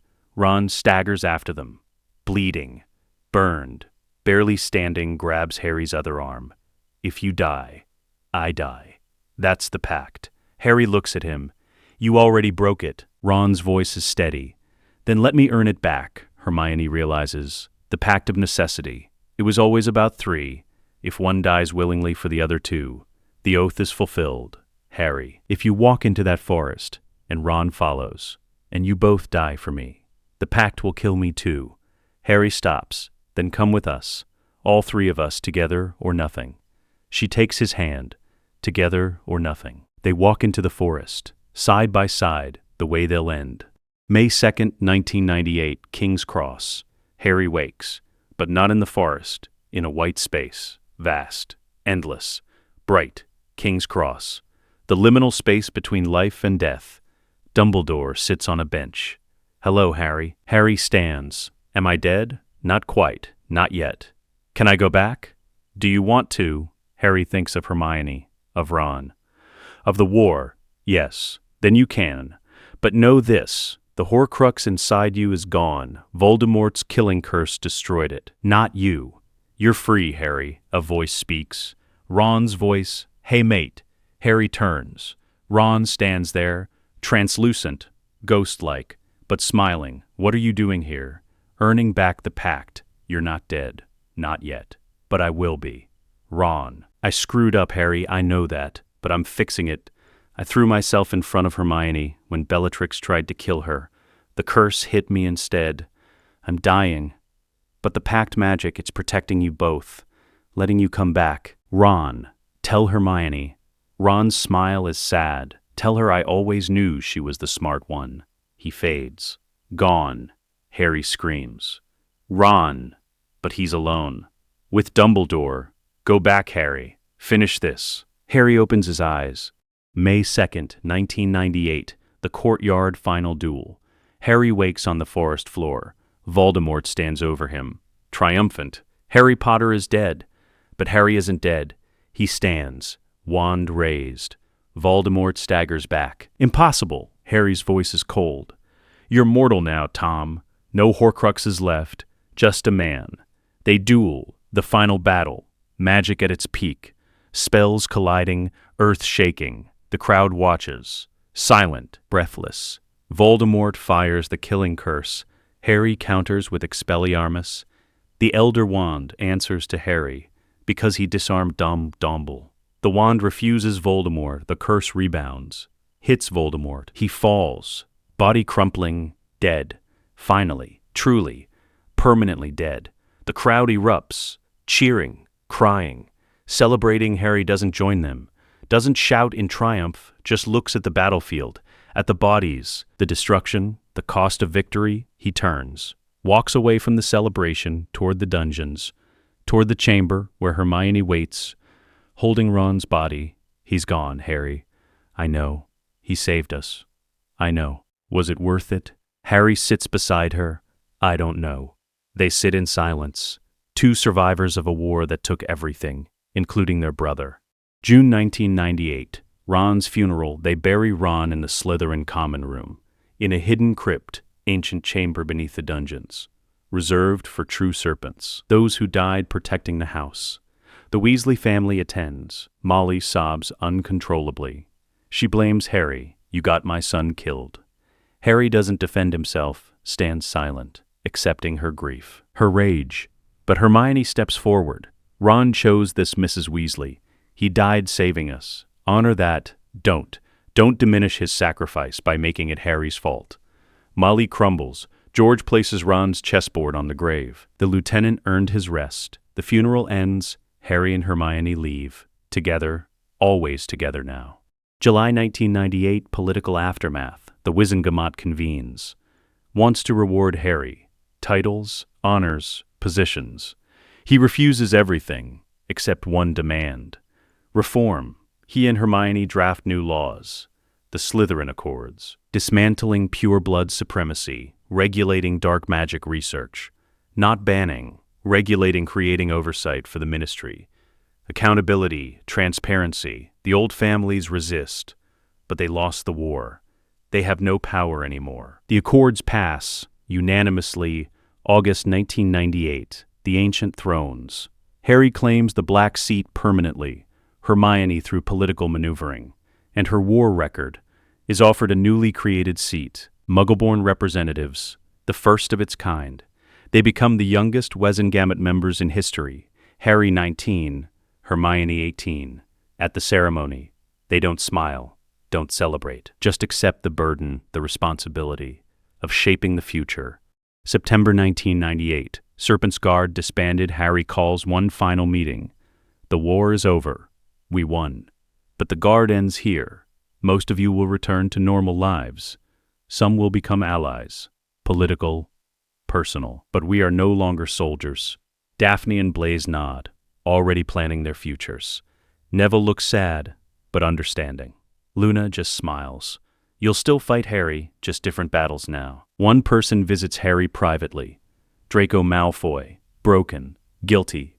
I helped them kill Dumbledore. I know. I can't. I can't take it back. No. But you can spend the rest of your life fixing it. How? Dismantle your father's legacy. Every policy, every law, every bribe. Undo the damage the Malfoy name caused. Draco nods. I will. Then we're done here. Draco leaves. First step toward redemption. October 1998. Chamber Memorial. Harry and Hermione return to the chamber. One last time, the basilisk is dying. Ancient. Tired. Its purpose fulfilled. Harry stays with it. Speaks Parseltongue. You protected us, old friend. The serpent's voice is weak. You were a good master, better than any. Sleep now. I am. Tired, Harry places his hand on the serpent's scales. Thank you for everything. The basilisk closes its eyes, dies. Peacefully, Harry and Hermione seal the chamber. Forever, no one will enter again. The age of Slytherin's secrets ends here. September 1st, 2017. Platform 9 3/4, Epilogue. 19 years later, Platform 9 3/4 is crowded.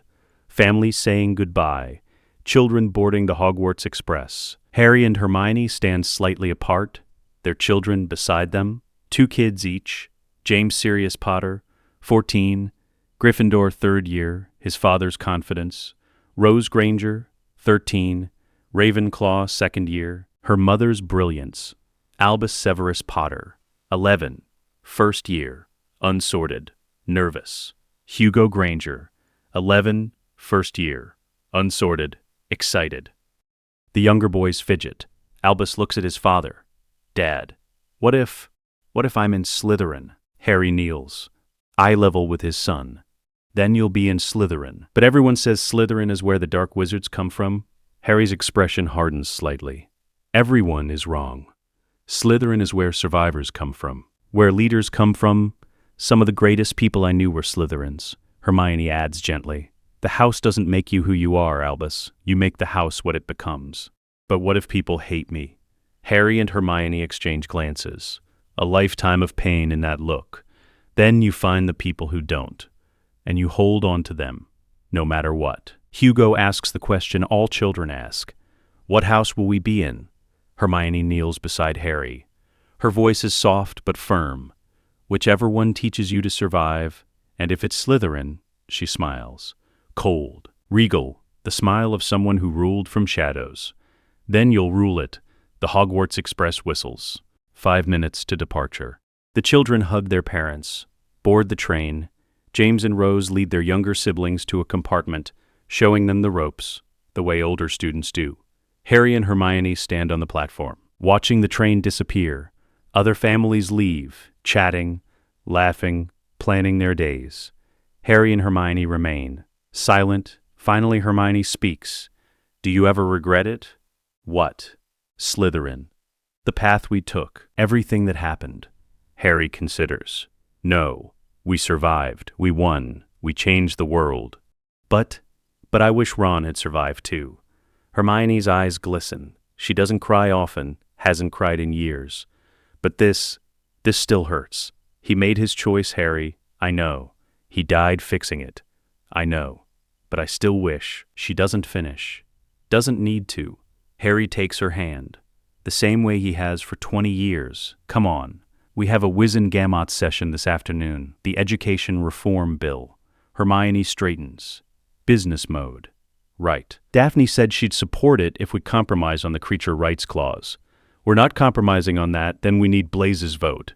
I'll talk to him. They walk away from platform 9 3/4. hand in hand. Two survivors who rebuilt the wizarding world, not with light, but with calculated darkness. Not with hope, but with strategic cunning, not by being heroes, but by being necessary. Behind them, the Hogwarts Express speeds north, carrying a new generation who will learn a different history, where Harry Potter and Hermione Granger are honored, but not entirely trusted, where their methods are studied, but not always approved, where their legacy is complicated, gray, like the magic they mastered, and in Slytherin House, where a new generation of serpents gathers. They tell stories of the trio who ruled from the dungeons, of the pact that broke and mended, of the lieutenant who died to earn redemption, of the war won through shadows, not light. The students ask, were they heroes? The older students answer, they were survivors. And in Slytherin, that's the highest praise, because survival requires sacrifice, requires ruthlessness, requires doing what heroes won't. And Harry Potter, Hermione Granger, and yes, even Ronald Weasley did exactly that. They survived, they won. They changed everything, not by being good, but by being necessary. The world didn't deserve them, but Merlin knows. It needed them. The legacy in the dungeons of Hogwarts, where 3 children once made a pact to survive.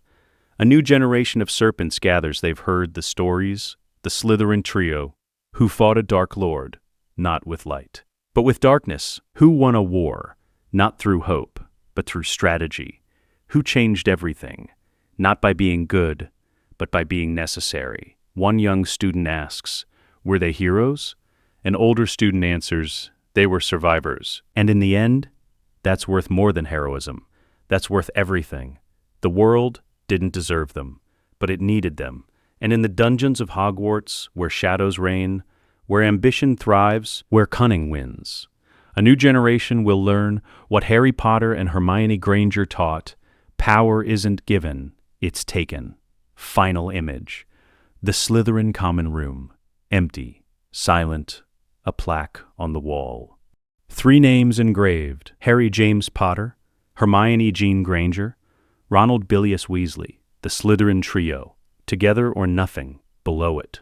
A chess piece, Ron's knight, a wand, Hermione's, and a serpent carving Harry's, monuments to a pact that broke, was mended, and ultimately saved the world. Let us know what you'd like to see next. The end.